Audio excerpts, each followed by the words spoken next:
What's happening? My name is Steve Peterson, and this is my Hyundai Veloster Turbo in the background here. And these are my seats out of the car. As you can see, one is currently white and one is currently black because I'm in the midst of doing a project, a recoloring project. There will be a full-length video posted soon, so look out for that. The whole process, start to finish, everything that I did to change the color of these seats from black to white. I also did my back seat, which I'll show you a little later in this video. This is real quick just to show you how to disassemble and break down specifically just the front seats. There's some plastics and things like that that need to come off the seat that make this project much easier instead of trying to tape around them or instead of trying to keep paint off of the plastic. I will show you how to remove this back plastic as well as both of the sides, the one on the seatbelt and on the plastic lever side. As you can see here on the table, I have my front and my left and my right seat. My passenger seat I have already dyed in white. I do still need to seal it with a top coat, but it is basically done at this point. And this is my driver's seat. I've been waiting to do the driver's seat till I actually had a little bit more time. I've been kind of busy this past few weeks. But my back seat's done, my passenger seat's done, I'm onto my driver's seat. So again, just a real quick video. I wanted to show everybody how to actually break down the seats in case maybe they wanted to paint the backs of them or even the side plastics of them while you're doing this project or recoloring your leather. It can be done to any seats. I recommend the better condition the leather is, the better end result you're going to get. If your seats are already ripped up or worn, I don't recommend dyeing your seats. Find some better conditioned seats to work with or get them reupholstered at that point. But here we go. Okay, so what I mean by taking the plastics off on the seats, so on the back of the seat, as you can see, there is this plastic panel. Okay, now I took mine off a few months ago back at the beginning of the year, and I had these professionally painted, color matched to the car. So this is the OEM Pearl White that Hyundai uses for the car. I did detexture them, and what I mean by detexturing, basically I went through a sanding process where I removed all of the texture off of the plastic and made it very smooth, so that when it came to the priming and painting process, you didn't see any of that texture. So as you can see here, I'll kind of move this around in the light. You can see that it's super smooth. It's like factory paint on the back of my seats. I think this looks fantastic, especially when it's on the back of an all-white seat, which you can see here eventually when I get the passenger seat put back together.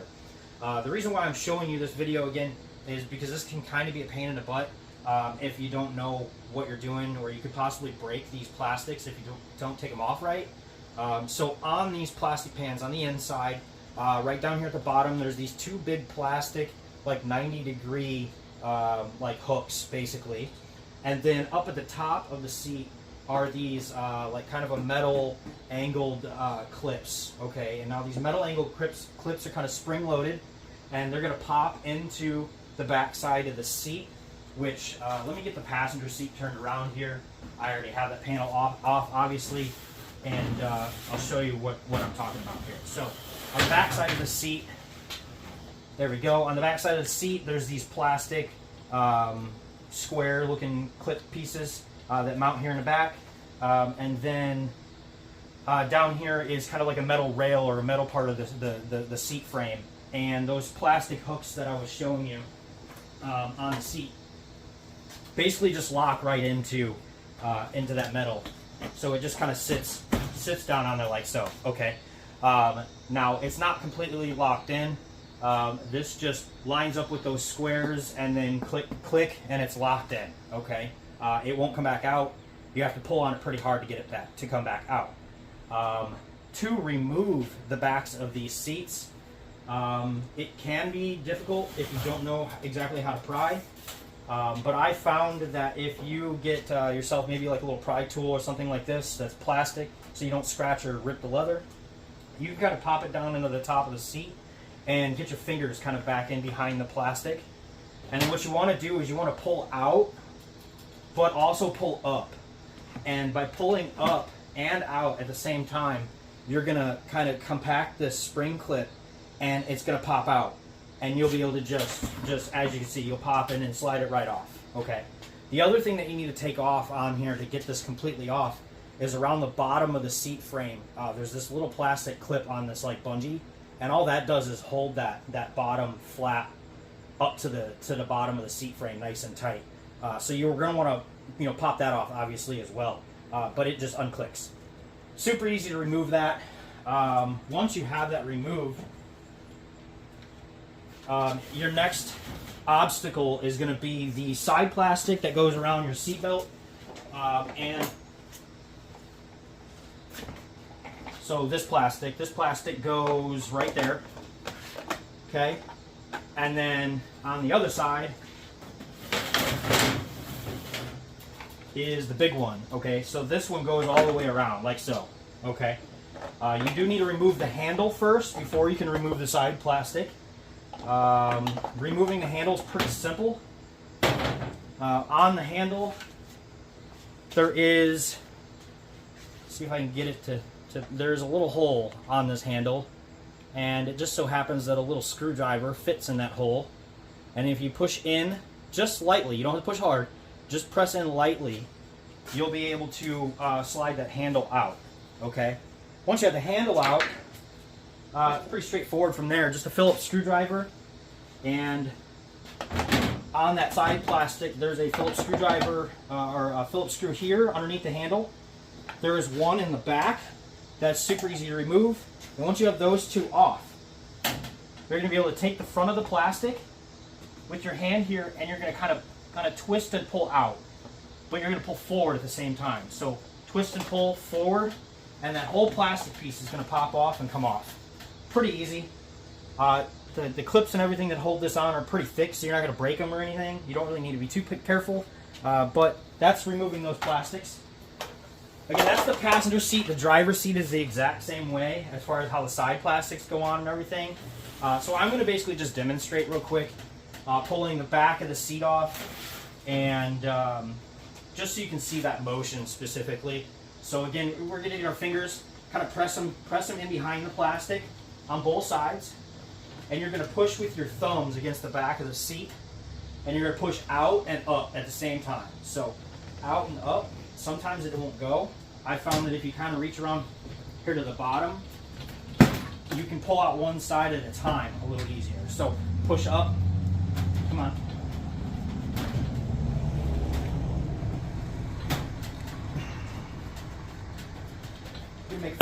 There it goes. Okay, so I did what I didn't want to happen. It's okay, it didn't break, but what it did is it popped the little spring clip out of the back of the seat. So that's pretty easy to get out.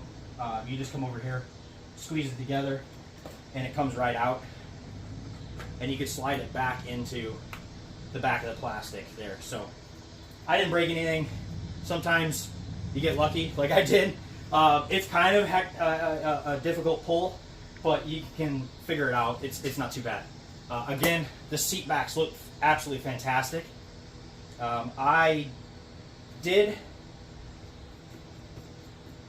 at first question whether or not these were going to look good, and I think they turned out fantastic, so I just wanted to show those off. But yeah, you can see how you get those seat backs off.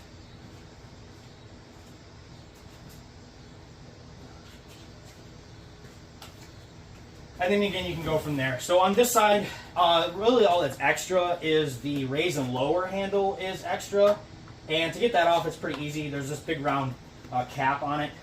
Again, like a flathead screwdriver or a plastic pry tool, you can just pop right in. There we go, like so, and that plastic cap pops off. And then underneath is just two Phillips screwdriver or Phillips head screws there. Where did I put that? Phillips. There it is.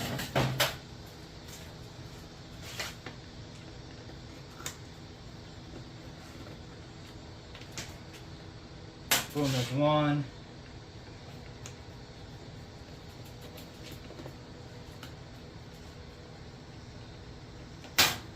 Boom, there's two. And now that handle comes off.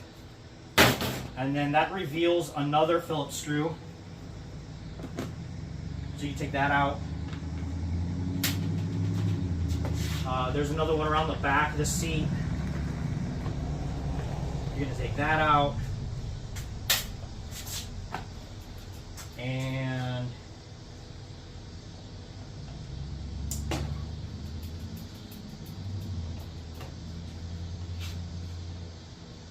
I'm not sure how that comes off of there. I'll have to figure that one out. There's a magic trick to that one. Okie dokie, and we're back. I did get the side piece off officially. It took me a second to kind of figure out how this back little release was on there. It wasn't too bad, but it presses on, and then there's like a little notch that it locks into. You do need to kind of come at it from underneath with like a pick, and you can kind of pop it out and off. That way, I didn't damage it too bad. I kind of bent it a little bit, but it'll bend back, no big deal. Okay, once you have that off, you can kind of pop the back up off over this lever, and this one is just going to slide through this hole. It is still going to be connected because you have the lumbar adjuster switch. That's just a simple plug, boom, that comes out, and then the rest of it just right off the front, and then you have that side plastic off. Now this is the driver's side seat, so again, there was that handle, there's the wires for the lumbar support switch, and there's that extra little release lever back here. Kind of extra steps, but pretty simple there. As we go over to the other side, this will be the console side or the seatbelt side. This is a 14 millimeter bolt. 14 millimeter bolt takes that seatbelt bracket right off of there.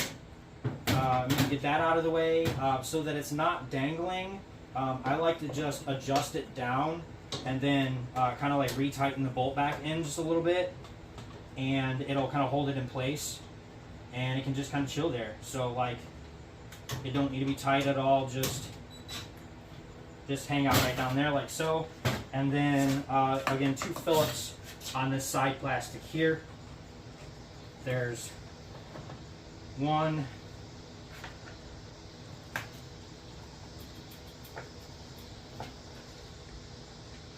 2, and that we gotta go back. There we go, boom, that just pops right off of there. So we now have the console side plastic off as well. Okay, the seat is now basically completely broken down. I don't find it necessary to try to remove the headrest plastics.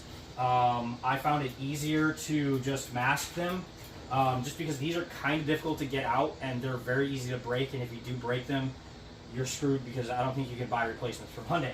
So I just left those in, masked them off when I did that side, and it seemed to work just fine. So that's what we did.